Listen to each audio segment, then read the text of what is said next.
सबसे पहले मेरा आप सभी को प्यार भरा प्रणाम। मैं मधु जोशी स्वागत करती हूँ आपका अपने YouTube चैनल मधु गढ़वाली 121 पे। तो आज की वीडियो में मैं आपको पंचभीकम की कहानी सुनाऊंगी। आप भी मेरे साथ पंचभीकम की कहानी का श्रवण कीजिए। देव उठनी एकादशी से लेकर कार्तिक पूर्णिमा तक पंचभीकम की कहानी जरूर सुनिएगा। एक साहूकार की बेटे की बहू थी। वह बहुत सुबह उठकर कार्तिक के महीने में रोजाना गंगा जी नहाने जाती और पराये पुरुष का मुंह नहीं देखती थी। एक राजा का लड़का जब भी रोजाना गंगा जी नहाने जाता और सोचता कि मैं इतनी सुबह नहाने आता हूँ तो भी मेरे से पहले कौन नहा लेता है। 5 दिन कार्तिक के रह गए। एक दिन साहूकार की बहू नहा कर जा रही थी। राजा का बेटा आ रहा था।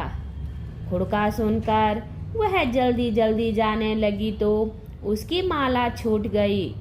राजा आया और बोला, माला इतनी सुंदर है तो इसे पहनने वाली कितनी सुंदर होगी। सारी नगरी में राजा ने हेलो फिरा दिया कि जिसकी यह माला है वह मेरे पास 5 दिन आएगी, तब मैं उसकी माला दूंगा। उसकी बेटे की बहू ने कहा कि मैं 5 दिन आऊंगी, पर किसी को साक भरने के लिए बैठा देना। राजा गंगा जी पर आसन बिठाकर बैठ गया और एक तोते को पिंजरे में टांग कर रख दिया। अब वह सुबह आई, पहली पेड़ी पर पैर रखा। वह बोली, हे मेरे कार्तिक ठाकुर राय दामोदर, पांचू पांडु, छठो नारायण, भीषम राजा, उस पापी को नींद आ जाए।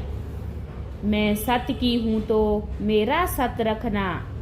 राजा को नींद आ गई और वह नहा धोकर जाने लगी तो तोते से बोली, सुआ सुआ सुआटा गल घालूंगी, हार साक भरियो मेरे वीरा।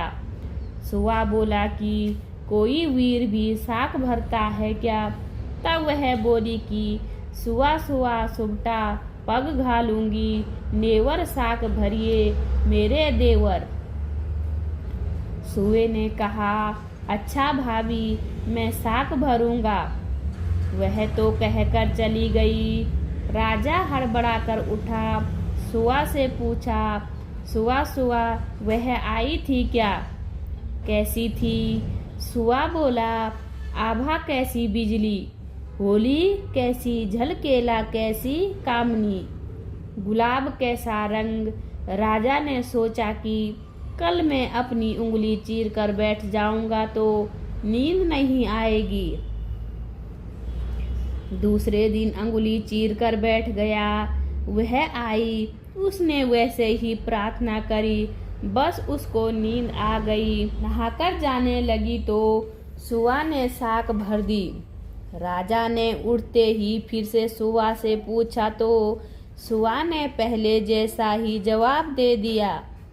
उसने सोचा, कल तो आँख में मिर्ची डालकर बैठ जाऊंगा। तीसरे दिन आँख में मिर्ची डालकर बैठ गया। सारी रात हाय हाय करता रहा, पर जब वह आई उसने वैसे ही प्रार्थना की तो राजा को नींद आ गई। नहाकर सुआ से साक भराकर चले गई। राजा ने सोचा कि कल तो मैं कांटों की सेज बिछाकर बैठूंगा।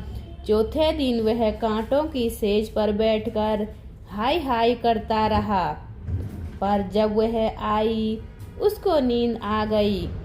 वह प्रार्थना करके नहाकर सुआ से साक भराकर चल गई। 5वां दिन राजा आग जलाकर उसकी राख पर बैठ गया। वह उस दिन भी प्रार्थना करती आई कि आज भी मेरा सत्य रख दियो। राजा को नींद आ गई। उसने सुआ से साक भरा ली और कहा कि उस पापी से कह देना मेरे 5 दिन पूरे हो गए हैं, अब मेरी माला मेरे घर भेज देगा।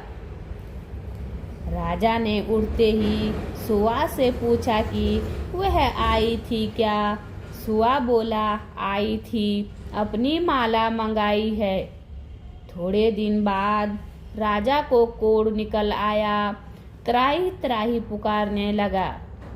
ब्राह्मण को बुलाकर पूछा कि सारे शरीर में आग कैसे लग गई है। ब्राह्मण बोला कि यह कोई पतिव्रता स्त्री का पाप लगा है, जिससे जलन हो गई है। राजा ने पूछा, अब यह कैसे ठीक होगा। ब्राह्मण बोला, उसको तुम धर्म की बहन बनाओ और उसके नहाए हुए जल से नहाओ, तो तुम्हारा जलन कोढ़ ठीक हो जाएगा।